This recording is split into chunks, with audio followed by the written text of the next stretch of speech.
জয় গুরু বন্ধুরা, আমার চ্যানেলে বিটিস কিচেনে আপনাদের সবাইকে স্বাগত।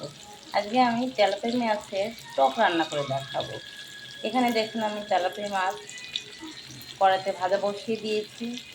এই মাছ ভাজা হচ্ছে, কড়া করে একটু তেলাপিয়া মাছটা ভাজতে হবে। আমি তেলাপিয়া মাছ ভাজতে ভাজতে উপকরণগুলো আপনাদের দেখিয়ে দিই। তেলাপিয়া মাছে আমি দেবো জিরে বাটা, লঙ্কা বাটা। এখানে যে জিরে বাটা রেখেছি, ওখানে লঙ্কা বাটা। তো জিরে বাটা, লঙ্কা বাটা দিয়ে আমি আর তেঁতুল টক।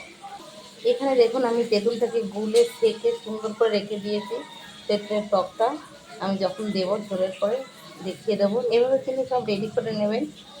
দেখুন এই যে কিছু মাছ ভাজা হয়ে গেছে, আমি কড়া বসিয়েছি। কড়াতে এবার আমি তেল দিয়ে দেবো। একবারে ফোড়ন দিয়ে আমি মাছের টকটা রান্না করব। দিয়ে দেবো তেল,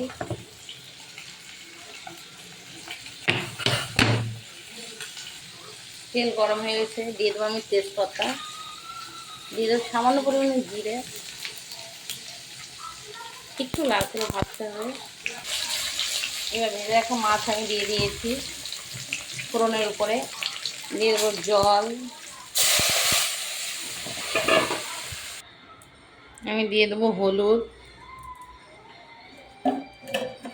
দিয়ে দেবো লবণ,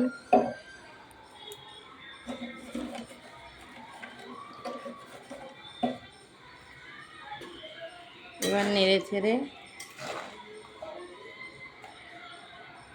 ঝোলে জাল হবে। দেখুন ঝোলে জাল হচ্ছে। এবার আমি দিয়ে দেবো জিরে বাটা, লঙ্কা বাটা, দিয়ে দেবো জিরে বাটাটা, দিয়ে দেবো লঙ্কা বাটা। এবার নেড়ে চেড়ে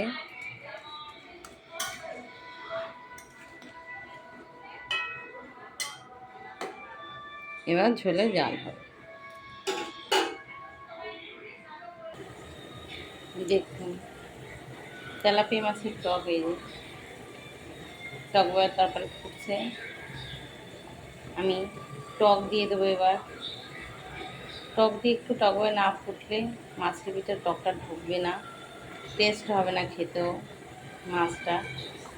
শুধু ঝোলে টক হলে তো হবে না, তাই ঝোলের ভিতরে মানে যাতে মাছের ভিতরে ঝোলটা ঢুকে যায়। এবার আমি টক দিয়ে দেবো।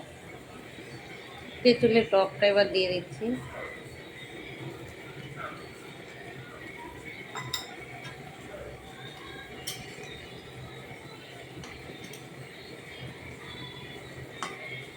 আমি তো টকে একটু ঝোলঝোলি রাখবো। মাছের টক হয়ে গেছে দেখুন। এবার আমি নামিয়ে নেব। দেখুন বন্ধুরা, তেলাপিয়া মাছের টক তেঁতুল দিয়ে জিরে লঙ্কা বাটা দিয়ে দেখেছেন কি সুন্দর হয়েছে। যেমন দেখতে হয়েছে তেমন কিন্তু খেতেও তেমনই টেস্ট হবে।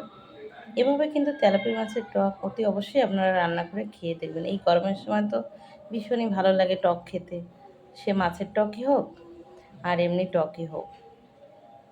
তো আমার এই রেসিপিটা যদি ভালো লেগে থাকে তাহলে please please please like, share, comment করতে কিন্তু ভুল করবেন না, আর সাবস্ক্রাইবটা করে দেবেন। জয় গুরু।